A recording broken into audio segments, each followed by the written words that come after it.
For this podcast, we're going to be looking at the idea of individualism as we have in this country, the United States.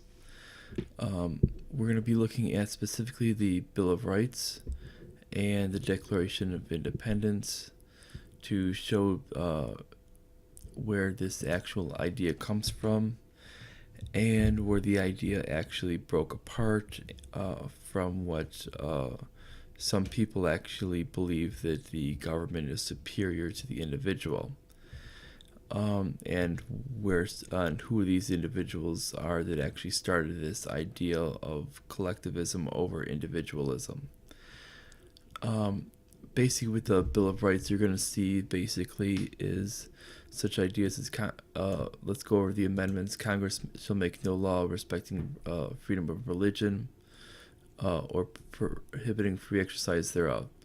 Basically, it's just saying that Congress shall basically is not allowed to make an actual theocracy.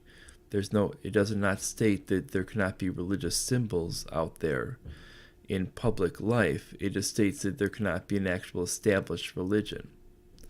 As it says right there, it cannot make no law respecting an establishment of religion, and prohibit the free exercise thereof. So basically, you cannot prohibit people free exercise of their own religion, and you cannot establish an actual state religion itself. And then the second one is they cannot make any law abridging freedom of speech, no matter what they want to do. Freedom of press, no matter at the smallest journalist as possible, basically meaning an independent journalist is making no money, a citizen journalist.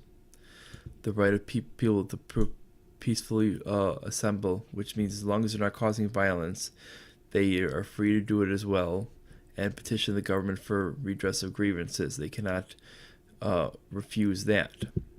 Second Amendment is the right of people to keep and bear arms. It shall not be infringed. This means there shall not be any regulations upon. That means anything that the military can have, the actual individuals can have. If the military can have heavy-duty machine guns, this means so can the individual. And if you look at it, the actual individuals actually had the same thing the military had at the foundation of the country. It was only when you started to establish things as the 1938 Firearms Act and other things such as this, that it was this was under the when we had the progressive movement, that we started to see that they started to rescind on these constitutional amendments which they had no grounds to do, but there were actually people on the Supreme Court that actually gave judicial deference to both the executive and legislative branches without actually checking them. Third Amendment has really never come into cause with it, but when we see the Fourth Amendment, right of people to be secure in their persons, houses, papers, effects, and against unreasonable searches and seizures shall not be violated, and no warrant shall issue upon probable cause supported by oath or affirmation, and particularly describing the place and to be searched and the persons or things to be seized.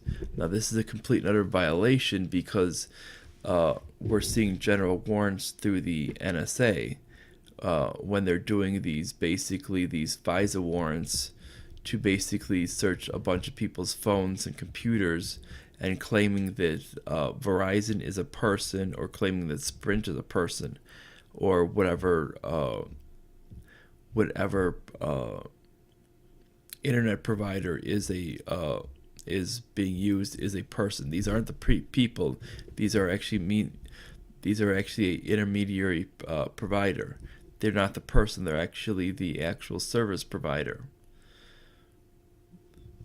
That would be also violating. This is what we're finding with it, is they're they're actually not even, they're actually not even following it. And the reason why we have these this actual idea of the Constitution for individualism is not, we don't have the Constitution to actually limit the people. We have the Constitution specifically to actually limit the government.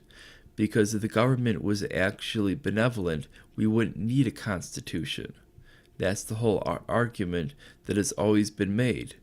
If the government was benevolent, we wouldn't need a constitution because they would respect the rights of the individual to begin with. And if we keep going down with it, you will see that we'll see specifically the powers not delegated to the United States not delegated to the United States by the Constitution nor prohibited to the states are reserved to the states and respectively to the people.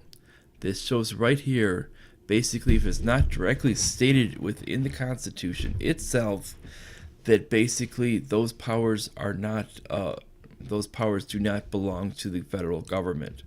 That means anything the federal government that is not listed within the amendments of the Constitution, nor actually within the articles of the Constitution, are not the powers of the actual federal government, nor the actual states, unless the states listed in within their constitutions. If they do not list it, then they don't have that power. Those powers are actually belong to the actual individuals themselves, and it's actually specifically written here on the 10th Amendment. It's right there in plain English. And when we see the Declaration of Independence, is we see right here is what we see that actually sustains the thing that shows that we're actually meant to be individuals, is they state, we hold these truths to be self-evident that all men are created equal and that they're endowed by their Creator with certain unalienable rights, among these life, liberty, and the pursuit of happiness. The reason why it says among these is because it did not limit it to these three. And the pursuit of happiness is not guaranteed happiness, but the pursuit of. That means they cannot limit you to your actual ability to pursue it. And they cannot take your life, which is why we see that the idea of abortion is actually technically not legal. Neither is the death penalty. Because the death penalty technically is not legal, because it technically does violate the Declaration of Independence, because it does not give the ability for them to do so, even if a man is guilty. Liberty, liberty has a vast meaning as well. And these are essentially based on what they call negative rights, and these are not group rights. These are individual rights, and that's the whole point. And this is where we find the whole point of individualism. It was not until we had this progressive movement that they tried to create the idea of collective rights, and they tried to change the meaning of such things as the Second Amendment, and then what later became as the what later they tend to actually adopt the idea of the Fourth Amendment to actually mean collective rights, and even in the idea of the First Amendment to mean collective rights, which became a problem because they're not. They can essentially assume everything is collective rights and not individual rights. And this is where we have our problem, is they can state that a militia can mean police. Well, that meant not a militia, that meant actually individuals armed with guns. And that they were essentially necessary for the free state, and meant to be actually trained by the government to guard against a tyrannical government, trained by the actual state government to guard against the tyrannical federal government when it became tyrannical.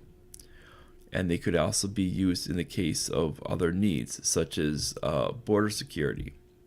It was it was not necessary. It was not actually necessary to use police. Police were actually a complete other nature, and those were considered local officials. That was completely separate, and that was actually a function of government. They wouldn't need to consider an actual militia on here, because these were outlining rights, and these were basically stating out rights that were basically could never be trampled upon, and they were outlining things specifically.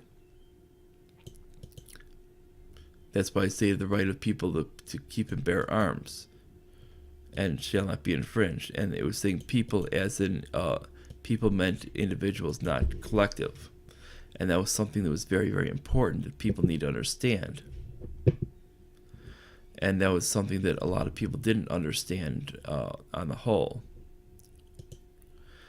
And when we're looking at this, it's something that's has really been lost in the whole debate on both sides, is that they tend to view things on a collective right and not an individual right.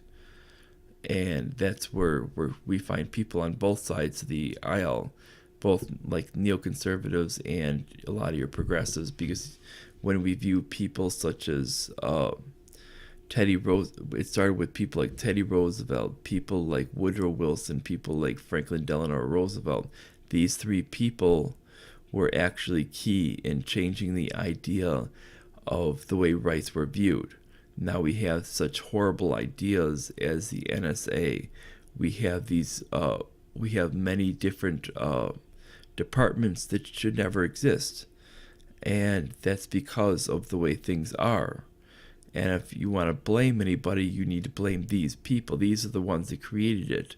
And that's why you were able to get such things as extending out the idea that certain people don't have rights, like FDR was able to intern the Japanese Americans just because he felt like it. And the fact is he did this because he felt that that there was an idea of collective rights, not individual rights. They are given individual rights, they could have essentially, that would have been thrown out, and that would never have been allowed. But because there was collective rights, they were able to say these are just Japanese Americans, they're not like other Americans, that they were able to essentially treat them like garbage. That's why you need to actually have an idea of this and not suspend the actual rights of these people, or any people. That's when you get to actually ideas of socialism. Socialism can just say you have no rights. You only have the rights that I can give, that I'll let you have. They're called privileges. And that's where you get to these horrible countries where they're basically nothing but privileges. That's where you get to places like Nazi Germany. Nazi Germany just gave people privileges because the people were owned by the state. That's where you get to places like Venezuela, because the people are owned by the state. That's where you get to things like North Korea, places like Cuba, places like China, places when the Soviet Union existed. Now it's under Russia, which is a constitutional republic, but so it's different. But back when it was a communist country, it was completely different. Hungary, when it was a socialist nation, it was different. And when you get these countries like this is what you get. So frankly, this is what happens. And this is every time when this stuff happens. And when you have people doing this, it's only going to create a situation where everybody loses. And you need to restore what was originally meant for the country if you want the best for everyone. And this isn't about saying, oh, but the white people had X, Y, and X, and but these other people didn't have this at the start of the country. Well, the fact is originally, if you look at back in the country with it, there were originally black slave owners as well. So if we actually look at real history, we see that there were black slave owners. That not all blacks were always slaves. So the fact is what you're being taught in school is not always accurate. And the people that were actually selling off slaves were not whites. The people originally selling off slaves were coming from Islam and coming from these black tribes in Africa. So they weren't whites doing.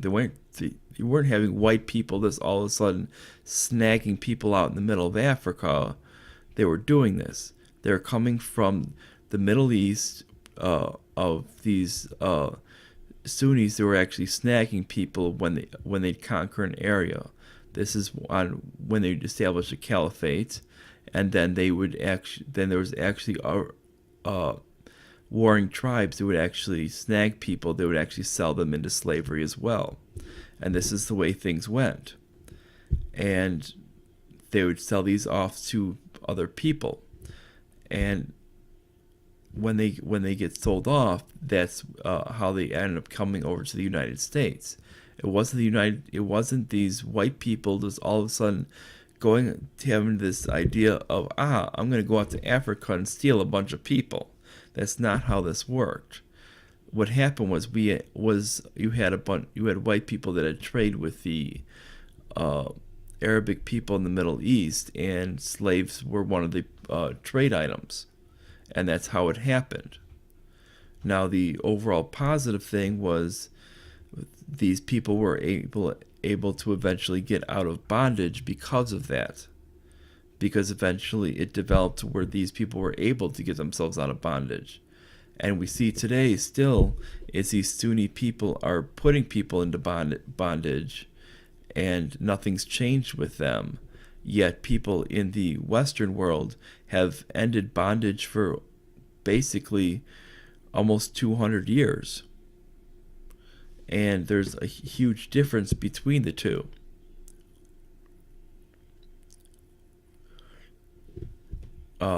Areas, when we're looking at these things, you have basically a group of people who have ended the idea of bondage, and the other ones who have actually created a system of bondage for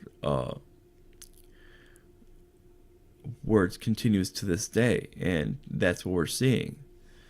And if we want to actually look at what has happened with this, is at least the positive thing we can say out of this through the Colombian trade routes is that we actually have something that was able to free these people from this. Yes, they came to the U.S., and yes, they were still working in slavery, but these people were not essentially doomed to constantly be put into their families into basically lines of slavery. If they would have stayed, their families would have always been slaves. Here, at least, finally, they have been free for generations, and this is something positive that you can't say about those people who are still out there. There's people who are still out there that their family lines are still in slavery. And that's a horrible, horrible thing to say. And that's what you're finding with these things on these Sunni areas, is people that were basically had their family in bondage since the middle 1800s, if not earlier. Their families are still in bondage because of what happened, because they didn't have the benefit of coming out west, because they weren't able to go up, being shipped out to Europe, because they weren't having the benefit of being able to be shipped out to the Americas. And that's just what happened. They don't have the option of seeing the ideas of individualism. And that's what we see. We see these people, and it extends to something where it's horrible. That's why when people try to badmouth the idea of individual rights, it's, what are you talking about? Individual rights are great. What's actually made the country bad has been collectivism. This is what we find cronyism. This is where business comes together with the government. This is something that came together with the progressive movement, We see the whole idea of expanding the war empire. This came together with the progressive movement, expanding our involvement with other countries, with these military bases around the world, which we don't need. That's the progressive movement. All of it is the progressive movement. And the neocons and these progressives in our country, and even our socialists, have all adopted this idea. If you want to actually go toward what we want, you want libertarian Republicans in office. I don't know how many times I have to stress this. This is what we actually want, because you want individual rights. And this is where things come from. You want to actually reduce that debt so we're not actually owing other countries. You want to actually get down to it. And right here with it, when it says endowed by the creator with certain inalienable rights, it doesn't matter if you view it as a creator or by humanity. It all means the same thing. Basically, it comes down to the same idea, that basically we all have individual rights. And if you don't believe in these individual rights, they're just privileges and you're a government slave.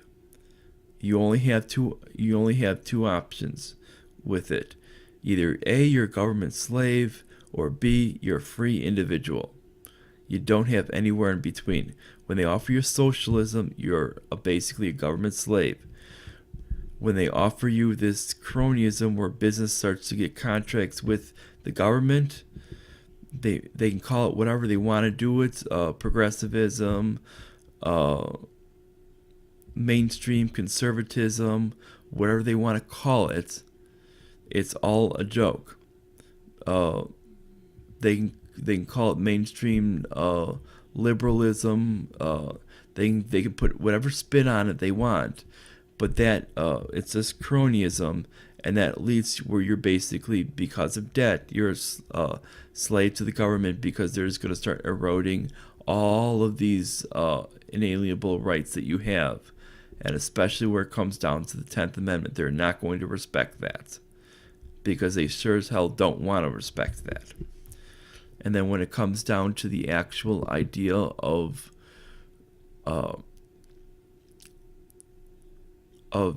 individual liberty, you have to essentially make sure that you're not developing debt, that you're basically kept as a free people. You should keep what you earn. You should have economic liberty and personal liberty. There should not be a war on people that actually want to actually do what they want to do. And there should not be basically, you should have the freedom of life, no matter if you're an unborn child or if you're a person that's that is put on for a crime. Because basically, even if you're on for a crime, we have found so many times that there is erroneous evidence that puts people up there, and that needs to be looked at, and people should not be on death row for this. We should basically be considered a nation that is pro-life from birth to death. This means don't go to war over stupid things. We should consider ourselves working toward the way other nations that have been keeping themselves out of war to begin with. Countries more like Switzerland should be considered embraced, not laughed at. We've laughed at in the past of what Switzerland has done. Guess what? They have virtually no debt. Yet they actually produce virtually nothing except for banking and watches. We can produce a lot more than that, and yet we have 21 trillion in debt. We shouldn't. We should have virtually no debt, and we should have virtually no debt, if not be completely in the positive, and we should have basically be producing a lot of goods and a lot of services, and we should basically be a country that's very, very wealthy and has virtually no tax liability on our people. But we have this because we don't respect individual rights, and we don't respect sovereignty of other nations, and we don't respect these ideas of basically letting people have their actual liberty. You have personal freedom and you have economic freedom. We need to respect that. Once we do, it's going to be a lot easier for everyone. Now, if you like this video, like it, subscribe, click the bell, share it all the way around. Make sure all your friends and everyone you know subscribe to my page. And obviously share it everywhere on social media. And I will see you guys either later tonight or tomorrow, depending on how things go. Bye, everyone.